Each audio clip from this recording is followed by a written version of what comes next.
오늘은 다윗 이야기의 인생, 그 다윗 인생 이야기를 마무리하는, 아니 완성하는 마지막 장면, 즉 죽음이라는 관문을 통과하는 다윗을 만나보려고 합니다. 따라해 주세요. 세상 모든 사람들이 가는 길, 세상 모든 사람이 가는 길. 여러분, 오늘 오후 예배 때는 우리가 이번 스릴 설교 하면서 여러분이 받은 은혜들 좀 나누면서 예배합니다. 그래서 5분의 간증을 준비했는데 꼭 자리해 주시기를 바랍니다. 자, 다윗 이야기의 마지막 완성을 이루는 이야기는 이렇게 시작되고 있습니다. 다윗이 죽을 날이 임박하매 그의 아들 솔로몬에게 명령하여 이르되. 여러분, 지금 이 배경을 잘 들어주세요. 역전의 용사였던 다윗이 드디어 그 인생을 마감하는 순간에 이르게 된 겁니다. 사실 다윗은 행운합니다.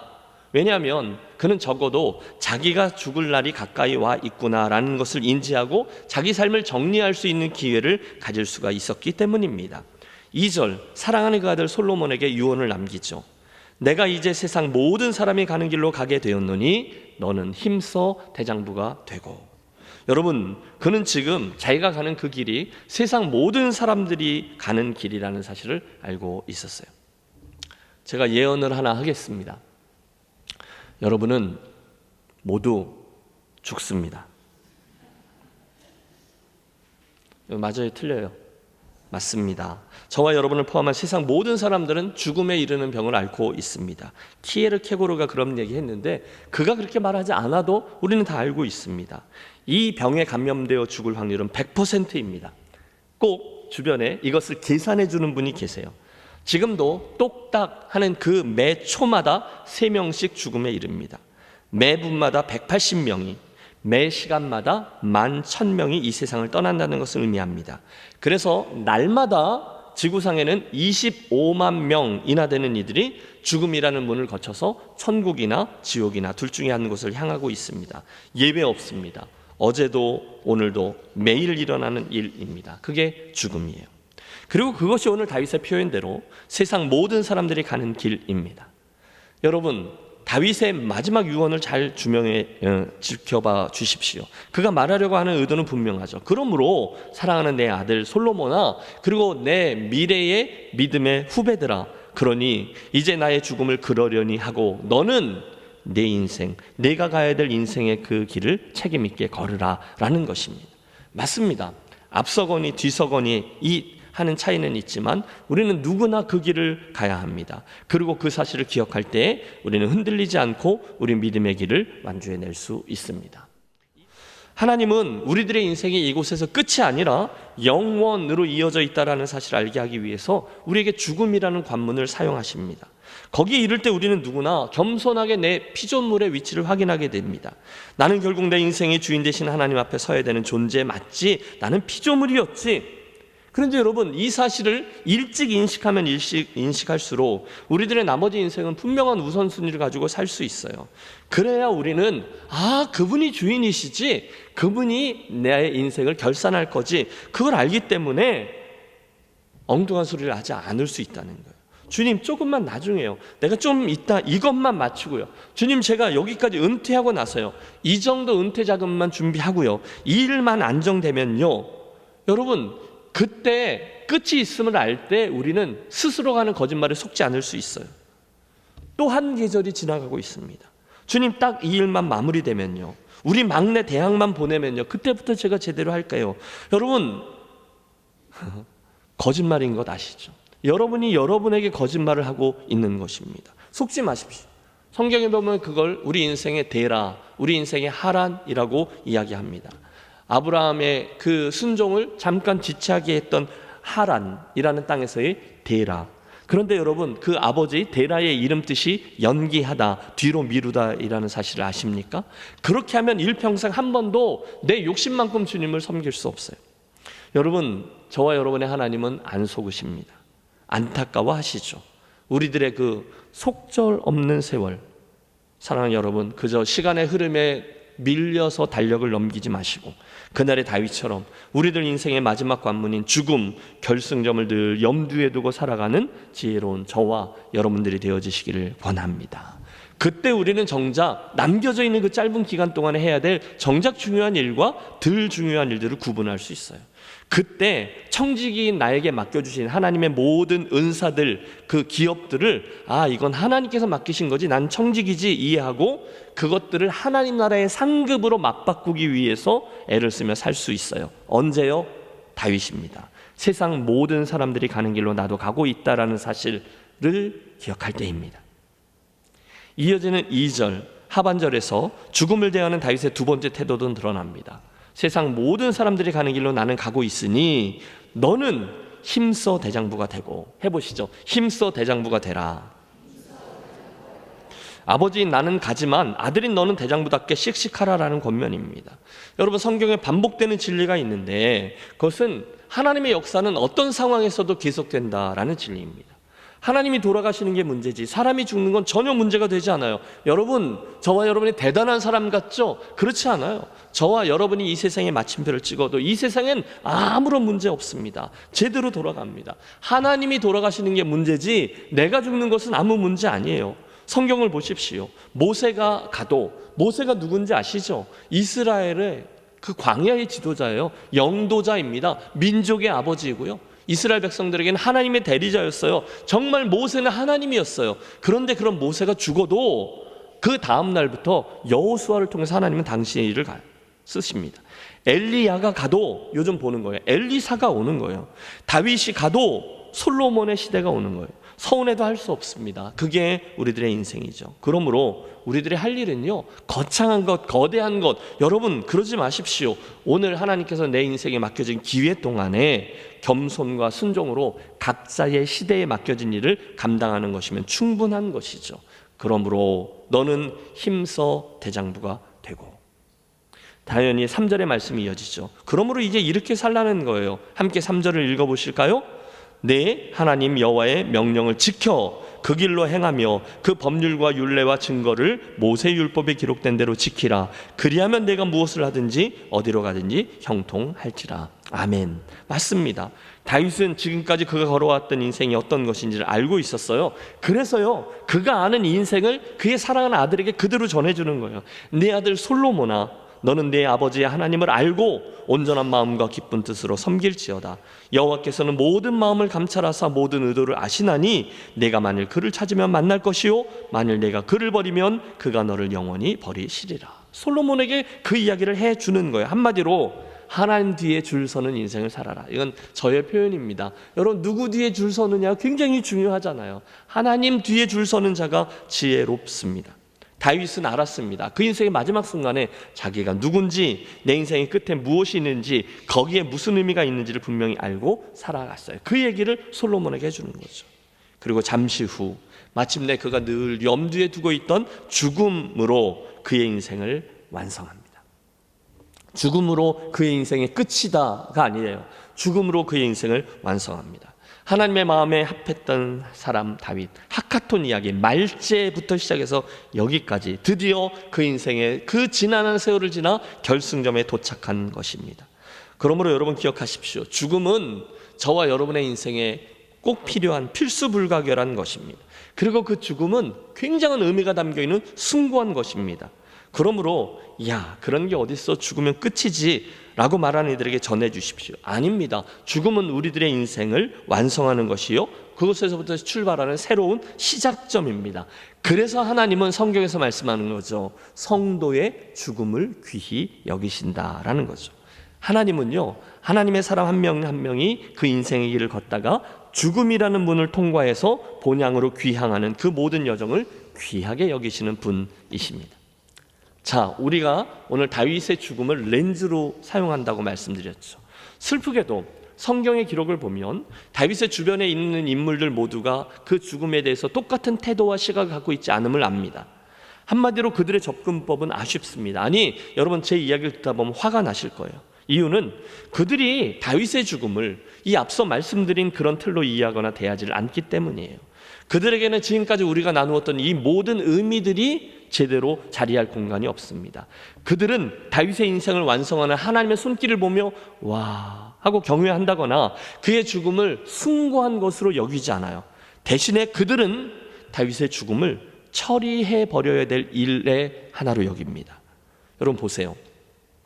우리가 다윗의 주변에서 제일 먼저 만나게 되는 사람들은 그의 신하들입니다.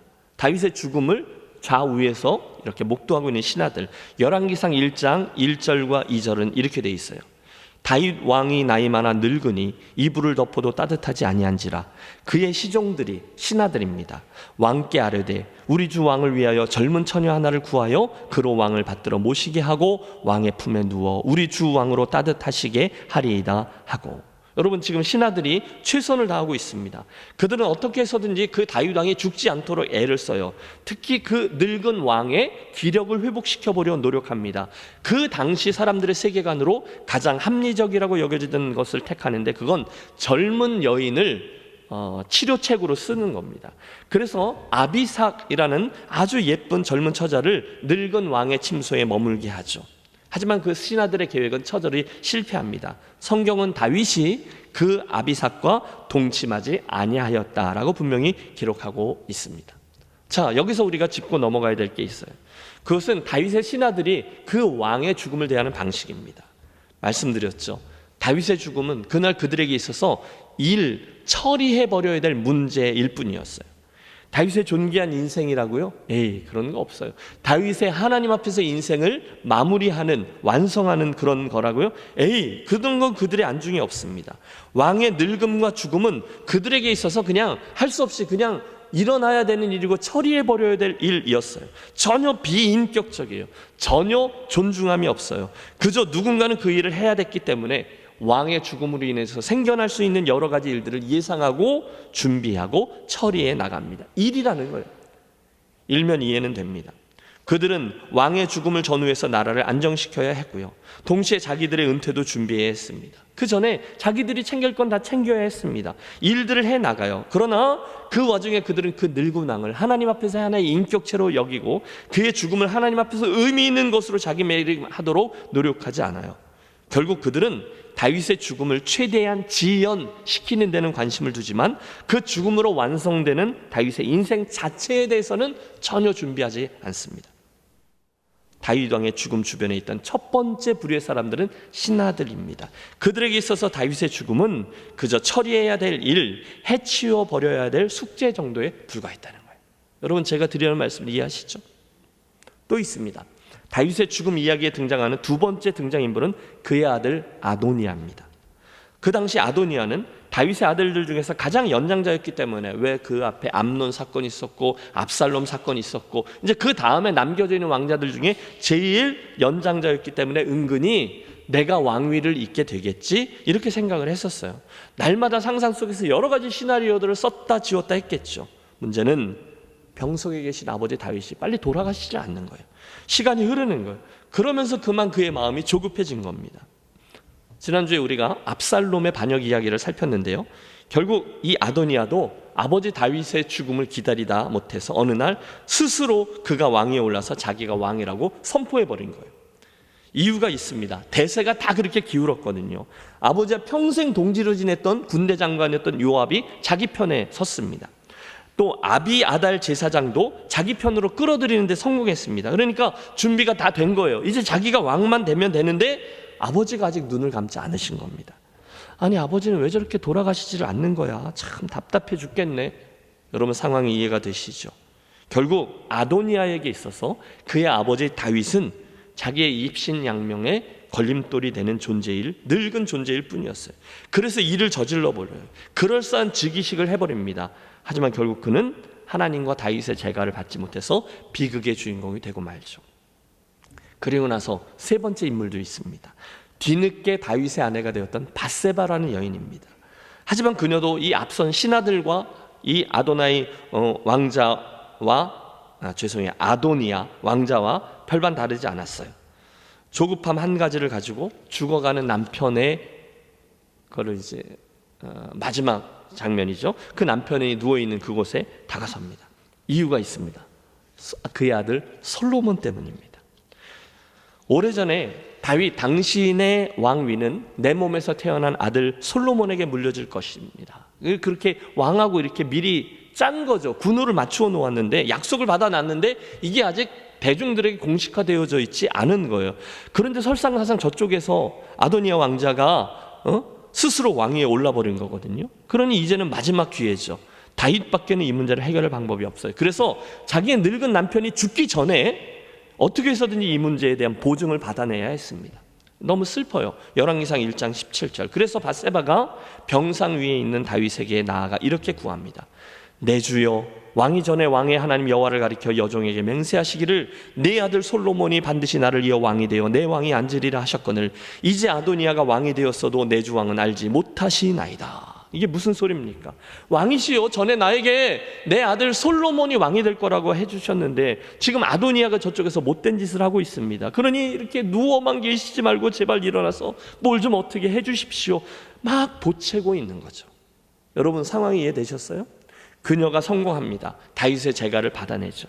내가 이전에 이스라엘의 하나님 여호와를 가리켜 내게 맹세해 이르기를 네 아들 솔로몬이 반드시 나를 이어 왕이 되고 나를 대신하여 내 왕위에 앉으리라 하였으니 내가 오늘 그대로 행하리라. 여러분, 다윗 왕의 그 마지막 재가와 함께 솔로몬이 이스라엘의 합법적인 왕위 계승자로 선포됩니다. 자, 정리해 보시죠. 여러분, 여기에 일평생 하나님의 살아왔던 다윗이 죽음이라는 관문을 통과하며 인생을 마감하려 합니다. 그런데 그 모습을 바라보고 있던 이들의 태도는 아내였던 밧세바도 그 앞에 나온 왕자 아도니아도 일평생 저를 보자 했던 신하들도 모두 다 똑같았어요. 그 왕의 죽음은 그냥 인생에 일어나는 일이고 해결되어야 할 문제거리요, 잡아야 될 기회요, 이용해야 될 특권일 뿐이었어요. 그게 다윗 주변에 있던 이들이 그의 인생과 죽음을 다루는 방법이었습니다. 여러분, 어떠세요? 여기까지 이야기를 들으면서 슬프지 않으십니까? 그런데 여러분, 오늘 우리들의 시선은 한 발자국 더 나아갑니다. 이번에는 그런 사람들 말고 그의 인생의 주인 되시는 하나님이 그의 죽음을 어떻게 보고 있는지를 살펴보시죠. 그 주변 사람들이 뭐라 그러든 그 인생의 주인 되신 하나님이 다윗의 인생을 뭐라 평하는지, 그의 죽음을 어떻게 대하시는지 그걸 보자는 거예요. 그 순간 비켜! 그러면서 하나님께서 다윗의 죽음이라는 것을, 그의 인생을 어떻게 말씀하나요? 무엇보다도 하나님은요, 그 다윗을 하나님의 마음에 합한 사람이라 평하십니다. 한번 해보시죠. 하나님의 마음에 합한 사람, 하나님의 마음에 합한 사람. 여러분, 이 모든 이야기들의 출발점을 기억하시나요?